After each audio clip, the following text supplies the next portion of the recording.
Now, an Emeritus Newsbrief, I'm Lynn Houston. More trouble on the home front, this time with homeowners who have good credit.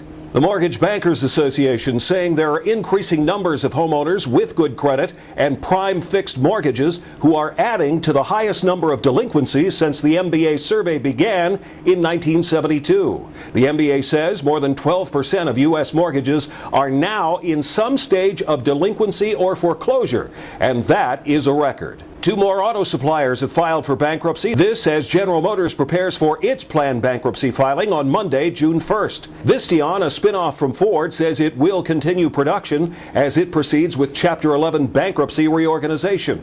33,000 people work for the company worldwide. And Metaldyne, a Michigan company owned by Japanese investors, also filed for Chapter 11 bankruptcy and will continue production. It produces metal parts for automakers around the world. American journalist Roxanna Saberi telling National Public Radio that she confessed to spying to Iranian authorities after threats that she might be executed unless she did confess. Saberi was released earlier this month after more than 3 months in jail after being convicted of spying. And I thought, well, if something happens to me, my family doesn't know where I am. Maybe they would never find out. And so I made a false confession and I said, yes, I'm a U.S. spy.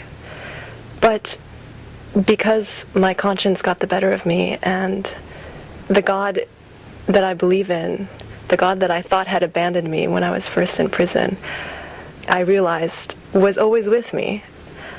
And I realized that he was not pleased with what I had done by making this false confession. I recanted my confession, knowing full well that I would jeopardize my freedom.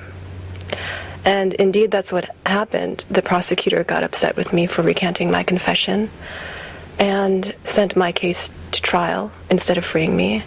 And that's when I was sentenced to 8 years in prison. Saberi is returning to her hometown of Fargo, North Dakota with her parents. The latest on the biggest issues in public policy at emeritusnews.com and live on the Emeritus News channel 24/7 at livestream.com. That's an Emeritus News Brief. I'm Lynn Houston.